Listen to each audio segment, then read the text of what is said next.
নমস্কার বন্ধুরা, আজ একটা সম্পূর্ণ নতুন মিউচুয়াল ফান্ড নিয়ে আলোচনা করব। এই মিউচুয়াল ফান্ডটা নিফটি 50 থেকে কনসিস্টেন্টলি ভালো রিটার্ন দিয়েছে। আবার দেখা যাচ্ছে যে খারাপ সময়তে কিন্তু এটার ডাউন সাইড যে প্রোটেকশান সেটা নিফটি 50 থেকে বেশি আছে। আজ আমরা নিফটি নন সিক্লিক্যাল কনজিউমার ইন্ডেক্স ফান্ড নিয়ে আলোচনা করব। এইবার নন সিক্লিক্যাল কনজিউমার ইন্ডেক্স ফান্ড ব্যাপারটা কি? দেখুন, নন সিক্লিক্যাল ইন্ডেক্স ফান্ড মানে হচ্ছে সেই মিউচুয়াল ফান্ডটা যে মিউচুয়াল ফান্ডেতে নন সিক্লিক্যাল কোম্পানির শেয়ারেতে ইনভেস্ট হবে। এইবার প্রশ্ন আসবে, নন সিক্লিক্যাল কোম্পানি কি? আর সবথেকে বড় কথা, যখন আমি বলছি যে নন সিক্লিক্যাল কোম্পানি, তাহলে নিশ্চয়ই সিক্লিক্যাল কোম্পানিও আছে। তাহলে শুরু করব একেবারে শুরুর থেকে। সিক্লিক্যাল কোম্পানি ব্যাপারটা কি? সিক্লিক্যাল কোম্পানি মানে হচ্ছে এমন কোম্পানি, তারা যে প্রোডাক্টটা ম্যানুফ্যাকচার করছে বা তারা যে সার্ভিসটা প্রোভাইড করছে তার ডিমান্ডটা সিক্লিক্যাল, মানে কখনো কখনো বেশি হয় আবার কখনো কখনো কম হয়। কখন বেশি হয়? যখন ইকোনমি ভালো হয় তখন তাদের ডিমান্ডটা বেশি হয়। যখন মানুষের হাতে টাকা থাকে, মানুষের ইনকাম বাড়তে থাকে, ব্যবসা বাণিজ্য ভালো চলে, জিডিপি ভালো চলছে, তখন সবার হাতে টাকা আছে, সেই সময়তে দেখা যাচ্ছে তাদের জিনিসের ডিমান্ডটা বাড়ছে। আবার উল্টো দিকে যখন বিজনেসে ভাঁটা চলছে, লোকের হাতে কাজ নেই, ইনফ্লেশন বেশি হয়ে গেছে, ব্যাংকের ইন্টারেস্ট রেট বেড়ে গেছে, তখন দেখা যাবে যে তাদের যে প্রোডাক্টগুলো সেই প্রোডাক্টগুলোরও বিক্রি বাটা কমে গেছে। যেমন ধরুন অটোমোবাইল, মানে আমি ধরুন বাইকের কথা বলতে পারি বা গাড়ির কথা বলতে পারি। যখন দেখবেন দেশে বর্ষা ভালো হয়েছে, ভালো চাষাবাদ হয়েছে, ফসলের দাম ভালো আছে, তখন দেখবেন গ্রামের দিকে বাইক বিক্রি বেড়ে গেছে, ছোট বড় বিজনেস ভালো চলছে, বাইক বিক্রি বাড়ছে। স্যালারি ভালো পাচ্ছেন আপনি, তাহলে আপনি একটা 4 হুইলার কেনার কথা ভাববেন। তাহলে এই যে অটোমোবাইল বিজনেস, এটা একটা সিক্লিক্যাল বিজনেস। সুতরাং আপনার কাছে ক্লিয়ার হলো যে সিক্লিক্যাল বিজনেস কোনটা আর সিক্লিক্যাল কোম্পানি কারা। তো যারা এই সিক্লিক্যাল প্রোডাক্টগুলো ম্যানুফ্যাকচার করছে সেগুলোকে আমরা বলবো সিক্লিক্যাল কোম্পানি। এইবার আসে নন সিক্লিক্যাল কোম্পানি। নন সিক্লিক্যাল কোম্পানি কি? নন সিক্লিক্যাল কোম্পানি হলো এমন কোম্পানি, তারা যে প্রোডাক্ট বা সার্ভিস যেটা প্রোভাইড করছে সেগুলো খুব এসেনশিয়াল। মনে করুন বিভিন্ন ধরনের খাবার product, FMCG product, utility product, mobile service, hospitals, এইগুলো কি? এগুলো হলো একেবারেই এসেনশিয়াল প্রোডাক্ট। তো নন সিক্লিক্যাল কোম্পানি হচ্ছে তারাই যারা কিনা এই এসেনশিয়াল প্রোডাক্ট বা সার্ভিসগুলোকে প্রোভাইড করছে। তাদের যে সেল বা তাদের যে বিজনেস, সেই বিজনেসটা কিন্তু ওই ইকোনমির আপস অ্যান্ড ডাউনসের উপরে অতটা নির্ভর করে না। হ্যাঁ, এটা তো ঠিক যে ইকোনমি ডাউন হলে তাদেরও সেল কমবে, কিন্তু সিক্লিক্যাল কোম্পানিতে যে হারে সেলটা কমছে, এদের ক্ষেত্রে সেই সেলটা অতটা কমবে না। কারণ আপনি ভাবুন না, যদি ইনকাম খারাপ হয় বা যদি ইনকাম যদি আপনার কমে যায় বা কোনো বছর যদি আয় কম হয়, আপনি কোথায় কাটছাঁট করবেন? আপনি নিশ্চয়ই আপনার চাল, ডাল, আটা, ময়দা, তেল, রান্নার গ্যাস, এইগুলোতে কম করতে পারবেন না। আপনি কি কম করতে পারেন? বাইরে খাওয়া কম করতে পারেন। আপনি কি কম করতে পারেন? মোটরসাইকেল এবছর না কিনতে পারেন। আপনি আইনক্সে সিনেমা কম দেখতে যেতে পারেন। তো এইগুলো কি হচ্ছে, যে এগুলো হচ্ছে আপনার ক্ষেত্রে তখন ভ্যানিটি প্রোডাক্ট হয়ে যাচ্ছে। এসেনশিয়াল প্রোডাক্ট কিন্তু যেগুলো আছে সেইগুলোকে কাটছাঁট করা মুশকিল, কারণ সেইগুলো ছাড়া তো আমাদের অস্তিত্বই থাকবে না। তো এইটা বোঝা গেল যে নন সিক্লিক্যাল কোম্পানি কোনগুলো। তাহলে এখান থেকে একটা জিনিস বুঝতে পাচ্ছেন যে সিক্লিক্যাল যে কোম্পানিগুলো আছে তাদের যে শেয়ার প্রাইস সেটা কিন্তু খুব বেশি ভোলাটাইল হতে পারে। কারণটা কি? কারণ ডিমান্ডটা কিন্তু ইকোনমির উপর ডিপেন্ড করছে। ইকোনমি যদি ভালো থাকে তাদের ডিমান্ড বাড়বে, তাদের শেয়ার প্রাইসও বাড়বে।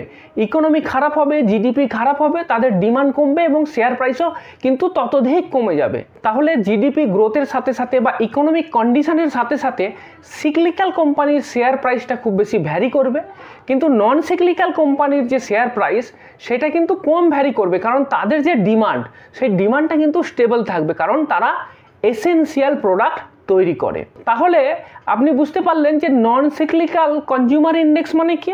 তাহলে নন সিক্লিক্যাল কনজিউমার ইন্ডেক্স মানে হচ্ছে এমন কতগুলো কোম্পানি যারা কিনা এই এসেনশিয়াল সার্ভিস প্রোভাইড করে, সেইগুলো মিলিয়ে যখন আমি একটা ইন্ডেক্স তৈরি করব সেটাকে আমরা বলবো নন সিক্লিক্যাল কনজিউমার ইন্ডেক্স। এইবার এই নন সিক্লিক্যাল কনজিউমার ইন্ডেক্সেতে কোন কোন সেক্টর আছে দেখুন, আমি দেখিয়ে দিচ্ছি আপনাকে কোন কোন সেক্টর আছে এবং সেই সেক্টরের কন্ট্রিবিউশনটাও কত আছে সেটাও আপনি দেখে নিতে পারবেন। প্রথম যেটা সেটা হচ্ছে ফাস্ট মুভিং কনজিউমার গুডস, মানে এফএমসিজি কোম্পানি। এফএমসিজি কোম্পানি মানে বুঝতেই পারছেন যে আমরা যে জিনিসগুলো একদম ডেলি ব্যবহার করি এবং খুব বেশি বিক্রি হয়, যেমন ধরুন সাবান, তেল, ম্যাগি, এগুলো কারা বানায়? এগুলো যেমন ধরুন আপনার হিন্দুস্তান ইউনিলিভার হতে পারে, আইটিসি হতে পারে। তো এগুলো হলো এফএমসিজি কোম্পানি। তারপরে আসছে কি কনজিউমার সার্ভিস কোম্পানি আছে, কনজিউমার ডিউরেবলস আছে। কনজিউমার ডিউরেবলস মানে কি, মানে আমরা যে জিনিসগুলো কিনছি সেগুলো কিছুদিন যাবে, মানে একদম নাই যে একদম খুব তাড়াতাড়ি শেষ হয়ে যাবে। যেমন ধরুন আপনি একটা টিউবলাইট কিনলেন, 1-1.5 বছর তো যাবে, বা আপনি টিভি কিনলেন, তো এইগুলো হচ্ছে আপনার কনজিউমার ডিউরেবলসের মধ্যে পড়ে। তারপরে আছে টেলিকমিউনিকেশন। টেলিকমিউনিকেশনের মধ্যে বিভিন্ন ধরনের কানেকশান, ধরুন এয়ারটেলের কানেকশান আছে, আপনার কাছে জিওর কানেকশান আছে, তো এগুলো হলো টেলিকমিউনিকেশন। তারপরে সার্ভিস কোম্পানি আছে, যেমন ধরুন জোম্যাটো। জোম্যাটো তো সার্ভিস কোম্পানি, এরা ফুড সার্ভিস করছে, তো এটা একটা সার্ভিস কোম্পানি। তারপরে আছে ধরুন টেক্সটাইল কোম্পানি, কারণ আমাদের কাপড় তো চাই, তো সেরকম টেক্সটাইল কোম্পানি আছে। তারপরে আছে মিডিয়া, এন্টারটেনমেন্ট আর পাবলিশিং, তো এইগুলো আছে।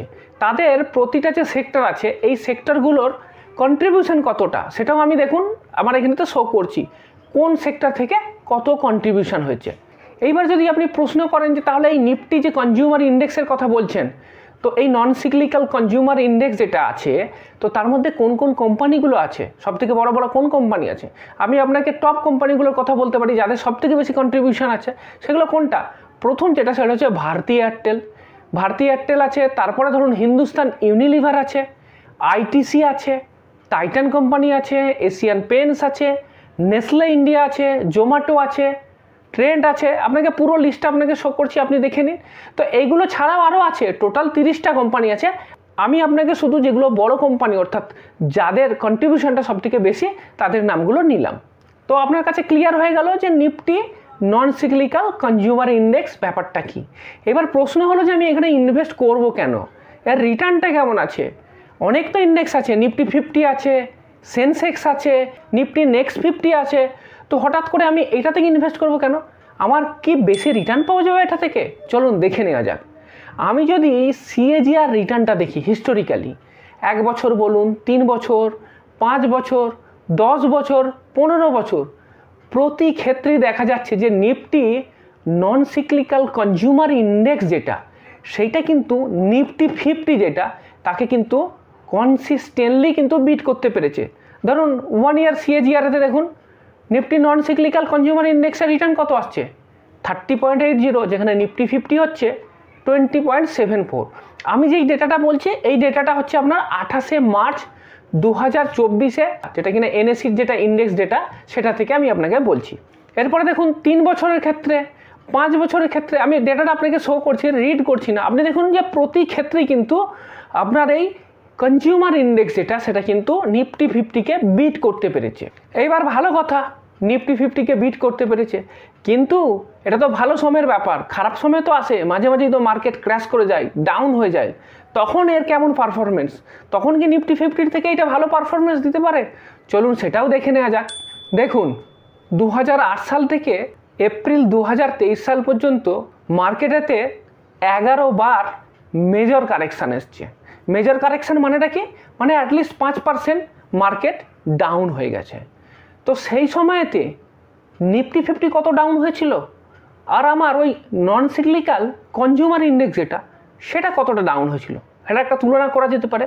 ফেব্রুয়ারি থেকে এপ্রিল 2008 এই সময় কিন্তু স্টক মার্কেট ভালো কারেক্ট হয়েছিল। নিফটি 50 24.49% ডাউন হয়ে গেছিলো, দেখুন মাইনাসে শো করছে। সেই সময়তে নিফটি নন সিক্লিক্যাল যে কনজিউমার ইন্ডেক্স যেটা, সেটা কি দেখা যাচ্ছে যে -23.92, মানে ওর থেকে কম ডাউন হয়েছে। সেপ্টেম্বর থেকে ডিসেম্বর 2008 সেই সময়তে তো সব থেকে বেশি ডাউন, নিফটি -45.13%, মানে অর্ধেক হয়ে গেছে। সেই সময়তে নন সিক্লিক্যালের যে ইন্ডেক্স, তার যদি দেখেন সেটা কত আসছে, -36.46%। পুরো লিস্টটা আপনাকে শো করছি। আপনি একটা জিনিস দেখুন যে 11 বারের মধ্যে 9 বার নন সিক্লিক্যাল যে ইন্ডেক্স, সেটা কিন্তু নিফটি 50 থেকে তুলনামূলক ভালো পারফর্ম করছে, মানে ওর থেকে কম ডাউন হয়েছে। 2 বার এরকম ঘটনা ঘটেছে যেখানে কিনা নন সিক্লিক্যাল ইন্ডেক্সটা নিফটি 50 থেকে বেশি ডাউন হয়েছে। তার মানে কি বোঝা যাচ্ছে, মার্কেট যখন ডাউন হয় তখন ওর ডাউন সাইড যে প্রোটেকশানটা, মানে ডাউন যে হয়ে যাওয়া সেই যে প্রোটেকশানটা, সেটাও কিন্তু নিফটি নন সাইক্লিক্যাল কনজিউমার ইন্ডেক্সের ক্ষেত্রেই বেশি পাচ্ছি। চলো এটাও আমি বুঝে গেলাম। এইবার প্রশ্ন হলো যে বর্তমান সময়ে কি নিফটি নন সাইক্লিক্যাল যে কনজিউমার ইন্ডেক্স সেটাতে ইনভেস্ট করার জন্য উপযুক্ত? এই প্রশ্নটা তো আসবে। সে প্রসঙ্গে আপনাকে বলি, যদি আপনি দেখেন যে নিফটি এই যে নন সাইক্লিক্যাল কনজিউমার ইন্ডেক্স, তার পি রেশিও, কারণ পি রেশিওটা খুব ইম্পর্টেন্ট ভ্যালুয়েশন দেখার ক্ষেত্রে। পি যত কম হবে তার মানেটা এটাই যে এই সময়তে সেটা কম দামে বিক্রি হচ্ছে। আর আমরা জানি যে মিউচুয়াল ফান্ডে যখন ইনভেস্ট করব তখন আমি সবসময় এটাই চাইবো যে যখন আমি কিনবো তখন যেন দাম কম থাকে, আর যখন বিক্রি করব তখন যেন দাম তার বেশি থাকে, তবেই তো না লাভ হবে। তো কেনার সময়তে আমার দাম কম করতে হবে। দাম কম হওয়া মানে কি, সেটা কিভাবে ইন্ডিকেট করব না, পিই কম হতে হবে। এইবার দেখা যাক যে বর্তমান সময়ে এই যে কনজিউমার ইন্ডেক্সটা, তার হিস্টোরিক্যাল পি আর বর্তমান পি সেখানে কি তুলনা করলে আমি কি দেখতে পাচ্ছি। গত 10 বছরের অ্যাভারেজ পি 101.01, গত 5 বছরে এর অ্যাভারেজ পি হচ্ছে 140.99, মানে প্রায় 150। আর বর্তমানে মানে মার্চ 28, 2024 এই সময়তে যখন পিটা বের করা হয়েছে তখন দেখা যাচ্ছে এই ইন্ডেক্সের পি হচ্ছে 59.35। মানে বুঝতে পারছেন যে 5 বছরের যে এর পি ছিল তার থেকে কত সস্তাতে বিক্রি হচ্ছে। কোথায় 140 পি ছিল আর এখন বিক্রি হচ্ছে সেটা প্রায় 60-এর কাছাকাছিতে। তার মানে তারা অর্ধেকেরও কম দাম হয়ে গেছে। This is the right time. এইবার প্রশ্ন আসবে, এটা তো ইন্ডেক্স ফান্ড, তো ইন্ডেক্স ফান্ড কারা দিচ্ছে, মানে কারা এই ফান্ডটা অফার করছে? তো এটা অফার করছে আপনার গ্রোর নিফটি নন সাইক্লিক্যাল কনজিউমার ইন্ডেক্স ফান্ডের এনএফও মানে নিউ ফান্ড অফার, সেটা জাস্ট এই কদিন আগেই শেষ হয়ে গেল, 16ই মে। তার জন্য আপনার টেনশন করার কিছু নেই। এটা তো এনএফও রিলিজ হয়েছে না, 16 তারিখে এনএফও চলে গেছে, 16 তারিখে লাস্ট ডেট ছিল। তাতে কি, এটা তো open ended mutual fund. NFO শেষ হয়ে গেছে, এরপর এটা লিস্টিং হবে, তখন এটা আপনি এর ইউনিট কিনতেই পারবেন, যেমন নর্মাল অন্যান্য মিউচুয়াল ফান্ড কেনেন সেই রকমভাবে এখানেতেও ইনভেস্ট করতে পারবেন, এখানেও এসআইপি করতে পারবেন, লামসাপে ইনভেস্ট করতে পারবেন। এসআইপি 100 টাকা দিয়ে শুরু করা যাবে, তো মিনিমাম 100 টাকা দিয়ে এসআইপি করতে পারেন। লামসাম যদি করতে চান মিনিমাম 500 টাকা, মানে একবারে লামসাম ইনভেস্ট করতে গেলে একবারে মিনিমাম 500 টাকার ইউনিট আপনাকে কিনতে হবে, করা যাবে। তো ঠিক আছে, যদি আপনার এই ফান্ডটা ভালো লাগে তো ওয়েট করে যান, যখন আপনার এটা লিস্টিং হয়ে যাবে তখন আপনি এই ফান্ডের ইউনিট কিনতে থাকবেন, এসআইপি করুন, লামসাম করুন, আপনার ইচ্ছে।